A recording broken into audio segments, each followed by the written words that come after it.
Dieu est fatigué des chrétiens mélangés qui consultent à la fois les prophètes de Dieu, les magiciens et les occultistes.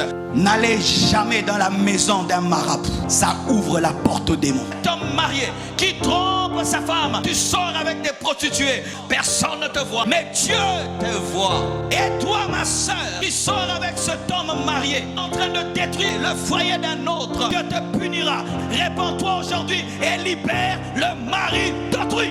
Des gens qui à la fois prient mais à la fois ils trichent à l'école, à la fois ils prient mais ils volent au travail. L'alcool ne vient jamais seul, il vient toujours avec la pauvreté. C'est un démon, l'ivrognerie est un démon.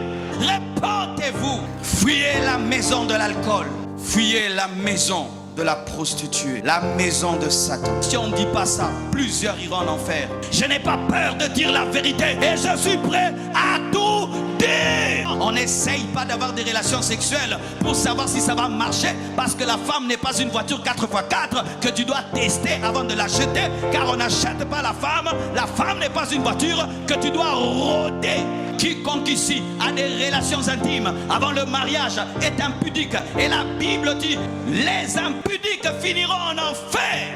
Mais Jésus est capable de te libérer de l'impudicité. Si tu te répands, si tu ouvres ton cœur, il est capable de te déraciner de ce vice. Et tu deviens un homme chaste, tu deviens une femme pure.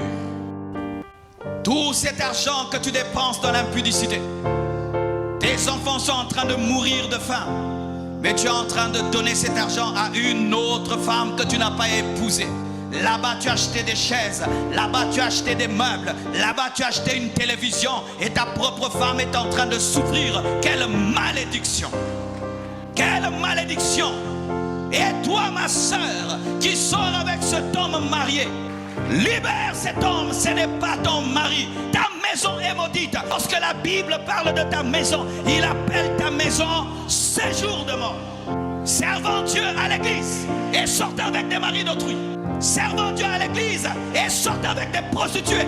Lorsque tu vas dans un supermarché, tout est normal, mais quand tu vas vers le coin où il y a de l'alcool, on met des lumières dessus. C'est tellement beau et classe, comme si l'alcool n'est pas l'alcool, alors que c'est la mort cachée dans une bouteille. Et tu dois encore acheter une autre bouteille. Hier tu dépensais 10 $, maintenant c'est 20, maintenant c'est 100, maintenant c'est tout ton salaire qui finit là-bas et tu tombes dans la pauvreté. Combien de familles sont détruites par l'alcool? Combien de couples meurent à cause de l'alcool? Combien d'enfants se retrouvent sur la rue parce que leurs parents sont alcooliques? Combien d'hommes aujourd'hui ont connu des accidents à cause de l'alcool? Combien de gens meurent aujourd'hui à cause de l'alcool, attrapent le cancer à cause de l'alcool, perdent même leur contrôle à cause de l'alcool, deviennent des impudiques à cause de l'alcool, rencontrent des mauvaises personnes dans les bars et dans les boîtes de nuit à cause de l'alcool. L'alcool ne vient jamais seul. L'alcool vient toujours avec la prostitution, l'impudicité. L'alcool ne vient jamais seul. L'alcool vient toujours avec un manque de sagesse. L'alcool ne donne pas le bonheur. L'alcool ne résout pas les problèmes. Mais pendant un temps, il t'anesthésie. Mais après, tes problèmes ressurgissent. Toi qui recherches la paix, viens auprès de Jésus. Il te donnera le Saint-Esprit qui est le véritable vin. Et tu auras la véritable joie. En tout temps, même dans le deuil, tu seras capable de rire, capable de sourire. Jésus-Christ va te baptiser du Saint-Esprit. Il va te remplir du Saint-Esprit et tu vas dégoûter l'alcool. Tu n'en auras plus besoin parce que tout le temps tu seras ivre de quelque chose d'autre. Tu seras ivre du Saint-Esprit. Tu commences à marcher dans la sainteté, tu marches dans la pureté, tu marches dans l'humilité, tu marches dans la bonté, tu marches dans la joie, tu marches dans la paix, tu marches dans la foi. Ta démarche changera. Saoul qui a fait tuer toutes les femmes qui invoquaient les esprits de mort, il entre dans la maison de Satan. Il entre dans la maison d'une femme remplie des démons. Il entre dans la maison d'un féticheur. Il entre dans la maison d'une femme occultiste démoniaque qui travaille avec les pouvoirs démoniaques parce qu'il a un problème. Samuel est le prophète qui avait oint Saoul pour qu'il devienne roi. Et ce prophète avait connu un temps de maladie et puis avait fini par mourir. Et Saoul n'avait pas d'intimité personnelle avec Dieu et était dépendant de Samuel. Des gens qui n'écoutent pas Dieu par eux-mêmes. Il faut toujours un prophète. Paul prêchait la parole dans la chambre haute. Et la Bible présente un jeune garçon qui s'appelait Tychus. Il était à la fenêtre. C'était un distrait. Il avait un pied dans la chambre, un autre pied, il était dans la rue. Il est cette image des personnes qui aiment à la fois Dieu et qui aiment à la fois le monde, qui aiment à la fois les fétiches et qui aiment à la fois la puissance de Dieu. Il te faut choisir entre le monde et la sanctification. Il te faut choisir entre la chair et l'esprit. Il te faut choisir entre les ténèbres et la lumière. Vous devez quitter vos fenêtres de compromission et entrer réellement et à 100% dans la parole. Des gens qui courent derrière les prophètes, regarde-moi, tu vois quoi? Tu vois quoi? Tu vois quoi? Si tu es un chrétien, tu n'es pas normal, tu es malade. Le jour que Samuel va mourir, tu iras chercher les démons. Est-ce que vous êtes capable d'écouter Dieu par vous-même? Est-ce que vous êtes capable vous-même de recevoir des révélations de la part de Dieu? Ou vous êtes dépendant de vos pasteurs, dépendant de vos prophètes? Nous sommes au temps du Saint-Esprit dans le Nouveau Testament où tous nous sommes des prophètes, mais vous cherchez les prophètes. Dans le Nouveau Testament, on ne cherche pas les prophètes, mais c'est le prophète qui te cherche. Mais vous continuez à chercher des prophètes alors que vous avez l'esprit que le prophète a. Chers prophètes, dites-leur qu'ils ont le même Saint-Esprit que vous. Dites-leur la vérité que vous ne voyez pas tout le temps. Dites-leur la vérité que vous ne connaissez pas tout. Dites-leur la vérité que des fois Dieu ne vous parle pas. Dites-leur la vérité. Le Saint-Esprit parle en tout moment et il est en toi. Lorsque tu deviens chrétien, tu as l'esprit de prophétie. Et on ne donne pas l'argent pour recevoir une prophétie. Tu vas dans un endroit, on te dit de donner l'offrande pour recevoir une prophétie. Fuis, quitte cette église. Ce n'est pas l'église de Dieu, c'est l'église du diable. La Bible dit, vous avez reçu gratuitement, donnez gratuitement. Aujourd'hui, vous avez des béquilles. Vous écoutez Dieu par les hommes et pas par vous-même. Au lieu de prier 3 heures du temps jusqu'à ce que Dieu te parle, non, tu causes toute la journée et le pasteur me dira, je te dirai rien. Dieu a dit quoi? Dieu a dit va prier. Dieu a dit tu es idolâtre, tu es bébé spirituel et tu as des biberons spirituels et des couches spirituelles. 5 ans dans le Seigneur, tu ne peux pas prier et tu connais la volonté de Dieu. Il faut que toujours quelqu'un puisse te dire ce que Dieu veut. Tu es un bébé. Saoul était roi, mais un bébé sur le trône. Un bébé, mais sur le trône. Bébé, mais sur le trône. Béni, mais bébé. Âgé, mais bébé. Bébé sur le trône. Bébé, roi. Comment un tel homme peut aller chercher une femme qui invoque les démons? C'est parce que c'était un bébé. Toutes les fois, c'était Samuel qui lui disait. Lui, jamais, n'avait une intimité personnelle avec le Dieu qu'il avait établi. Beaucoup de gens, à cause de ce verset-là, établissent le culte pour les morts. Le serviteur de Dieu est revenu de la mort. C'est une exception qui confirme la règle. C'était interdit. Et quand il est venu, il les avait bénis. Il a maudit Saoul. Il a dit, toi et ton fils aujourd'hui, vous allez me rejoindre. Pour dire quoi? Il ne faut pas déranger les morts. Arrêtez de parler aux morts. Arrêtez de parler à vos parents qui sont morts. Arrêtez d'aller au cimetière où vous parlez aux morts. C'est démoniaque. Démoniaque. Même quand vous enterrez un mort, ne dites rien. On ne prie pas Paul. On ne prie pas Marie. On ne prie pas Jean. On ne prie pas les morts. Tout mort. Nous prions Jésus parce qu'il est mort et il est ressuscité. S'il n'était pas ressuscité, on n'allait pas prier Jésus. Il y a certains, vous rêvez de vos parents qui sont morts. Vous rêvez de vos mères qui sont mortes. Et vous avez développé une doctrine. Papa me protège. Papa veille sur moi. Certains même vous allez devant leur tombeau. Vous plantez des fleurs. Et puis vous pleurez. Vous pleurez. D'autres vous amenez même la nourriture. La nourriture. La nourriture au cimetière. La nourriture. Pour manger avec qui?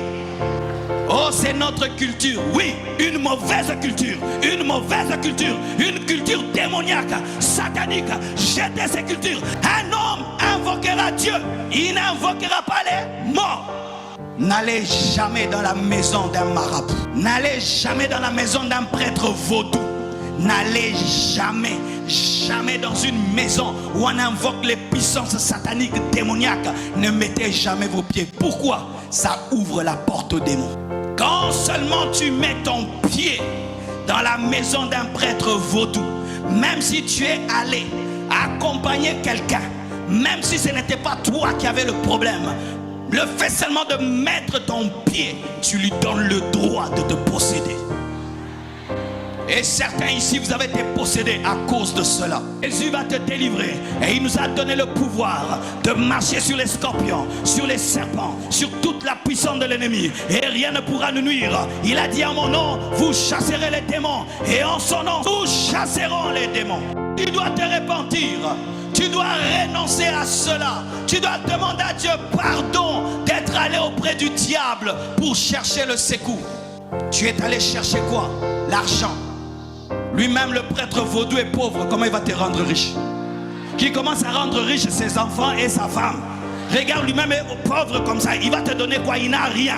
Mais la Bible nous dit concernant Jésus, du riche qu'il est, il s'est appauvri parce qu'il est déjà riche. Il peut s'appauvrir. Mais le prêtre vaudou est pauvre. Il va s'appauvrir comment? Répentez-vous. Vous qui avez des amulettes sous les aisselles, vous avez des fétiches dans vos maisons, vous avez des choses, vous invoquez Satan. On t'a donné cela pour ta protection. Un démon ne peut pas te protéger. Un démon ne peut pas te protéger, car le diable ne vient que pour détruire, voler et tuer. Tous ceux qui pratiquent la magie n'hériteront pas le royaume de cieux. Leur place, c'est l'enfer. Lorsque tu pratiques la magie, lorsque tu pratiques la sorcellerie, ta place, c'est l'enfer. Des esprits impurs sont entrés en toi. Et tu dis: qu'est-ce que j'ai fait? Mais tu es allé visiter Satan dans sa maison. Tu es allé à l'ambassade du diable. Et il a le droit légal de te posséder. Depuis que tu es entré là-bas, tu es devenu stérile. Depuis que tu es entré là-bas, tu es devenu malade. Parce que qu'est-ce que les démons font en soi? Et qu'est-ce que les serviteurs du diable font en soi? Ils déplacent les problèmes. Tu viens avec un problème de maux de tête. Il enlève le maux de tête, il te donne un maux des jambes. Tu viens avec un problème de stérilité. Il ouvre tes entrailles, mais il ferme tes finances. Il te donne une chose, il va te prendre 10 choses. Il te donne 2 choses, il va te prendre 10 000 choses. Aujourd'hui, répentez-vous de cela. N'allez plus dans la maison de Satan. Sachez que si aujourd'hui les puissants des ténèbres n'opèrent pas avec toute la facilité, c'est parce que l'Église, qui est le sel de la terre, la lumière du monde, est en train de freiner l'apparition de la bête, l'apparition de l'antichrist. Même si l'homme meurt, il ne meurt jamais. Pourquoi? Il a été créé à l'image de Dieu et à sa ressemblance. Cela est à la fois une bénédiction, mais aussi une malédiction. Une bénédiction si après ta mort tu vas dans le paradis. Mais une malédiction si après ta mort tu vas dans le mauvais séjour de mort. Lorsque la Bible nous parle de l'homme riche et de Lazare, l'homme riche menait une bonne vie et il est mort. Lazare était pauvre et il est mort. Lorsque Lazare meurt, il va dans le bon séjour de mort qu'on appelle le sein d'Abraham ou le paradis. Mais l'homme riche meurt et il va dans le mauvais séjour de mort. L'homme riche n'est pas allé dans le mauvais séjour de mort parce qu'il était riche. Dieu n'est pas contre la richesse. La richesse est très bonne parce qu'elle te permet d'aider les gens et de servir Dieu. Son problème, c'est que sa richesse l'avait empêché de servir Dieu. Sa richesse l'avait empêché de croire en Dieu. Mon frère, ma soeur, si le peu de billets que Dieu te donne sur cette terre te ferme les yeux, te remplit d'orgueil et de suffisance, de sorte que tu ne peux pas croire en Dieu, tu es l'homme le plus maudit de la terre. Car au lieu que ta richesse te pousse à adorer Dieu, à servir Dieu, ça te remplit d'orgueil et ça te ferme à Dieu. Pourquoi alors Dieu t'a donné tout cela? Pour que tu sois ingrat. Et cet homme, son confort, sa richesse, sa satisfaction dans le monde présent l'a empêché de voir qu'il y avait l'éternité. C'est ce qui arrive souvent aux hommes. S'il a une belle maison, il a une belle voiture, il a un compte en banque, il s'habille bien, il pense que c'est le paradis. Il ne veut même pas qu'on parle de la mort. Non, la mort arrive. Et quand tu mourras, on t'appellera pauvre. Parce que lorsqu'on enterre quelqu'un, il n'y a jamais un camion de déménagement qui accompagne le corbillard. Avez-vous déjà vu quelqu'un qui meurt et puis tous les documents de ses parcelles l'accompagnent, toutes ses chaises et ses meubles l'accompagnent? Non, il va avec une seule chemise, hein, une seule veste. Et même cette veste-là n'est pas sa veste. Il meurt pauvre. Et si même tu atteins 120 ans, tu n'auras plus de dents. Tu auras un dos courbé. Vous ne voulez pas que je te parle de ça. À 120 ans, voici ta démarche. À 120 ans, tu vas commencer à parler. Parce que tu n'as plus de dents. Et puis tu vas commencer à demander la mort. Oh Dieu, prends-moi, prends-moi, prends-moi, prends-moi. Si tu meurs, tu iras où? Tu iras au paradis. Certains vont dans le paradis, qui est le bon séjour de mort, le lieu de repos. Mais d'autres vont dans le mauvais séjour de mort qui s'appelle Sheol. Et c'est là que se retrouvait l'homme riche. Il était dans le Sheol, et dans le Sheol, il était déjà dans le feu. Et la Bible donne un enseignement. L'homme riche demande à Lazare de lui donner de l'eau. Et il dit, il est impossible que ceux qui sont ici viennent vers vous, et ceux qui sont vers vous viennent vers nous. Pour dire ceci, que le purgatoire n'existe pas. Le purgatoire est une invention des hommes.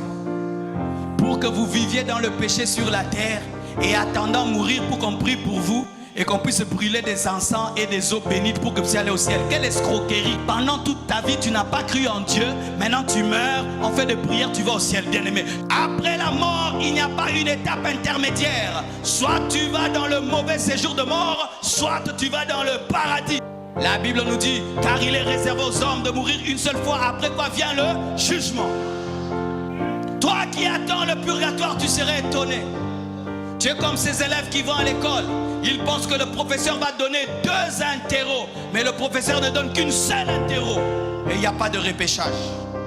Ne te retrouve pas dans les mauvais séjours de mort. Une fois que tu te retrouves dans les mauvais séjours de mort, les carottes sont cuites. Aucune prière ne te sauvera. Aucun jeûne ne te sauvera. Aucun homme de Dieu, aucun prêtre ne te sauvera. Personne ne te sauvera.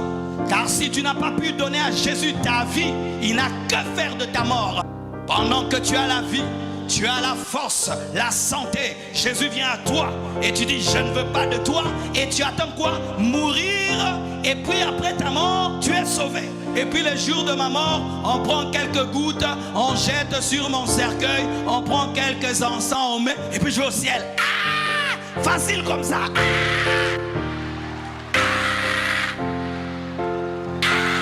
Vous croyez de telles choses? Vous croyez de telles choses? Que l'eau peut t'amener au ciel, l'encens peut t'amener au ciel. Toi tu crois ça?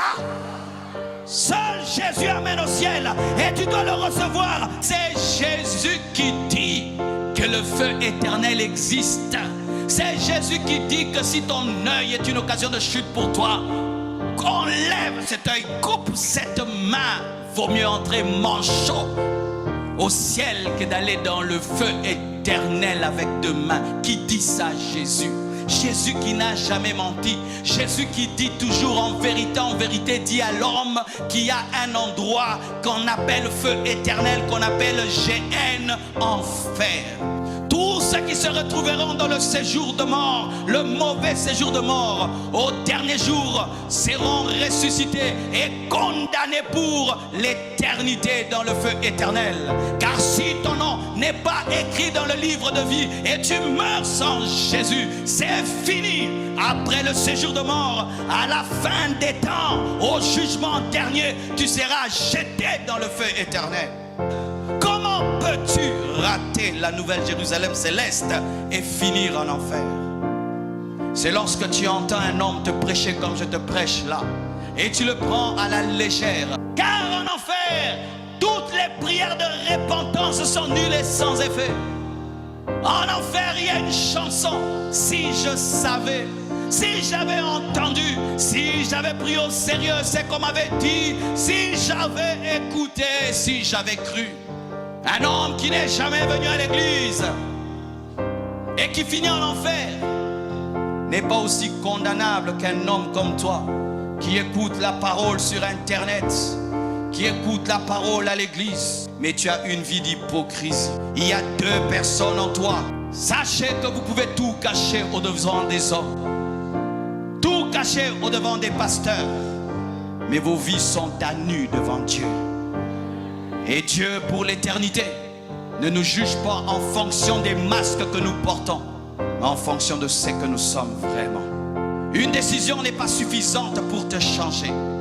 Il faudrait un miracle, le miracle de la nouvelle naissance, que tu ne peux recevoir que si tu reçois Jésus-Christ de Nazareth. Et Tychus était dans la compromission. À cause du fait qu'il était mal placé, il finit par tomber, par mourir. Mais Paul est venu pour l'aider. Et moi je suis venu, avant même que tu tombes, pour te dire, donne ta vie à Jésus pour de vrai. Pas comme un religieux dans une récitation. Donne-lui réellement ton cœur. Répands-toi de tes péchés. Invite-le dans ta vie.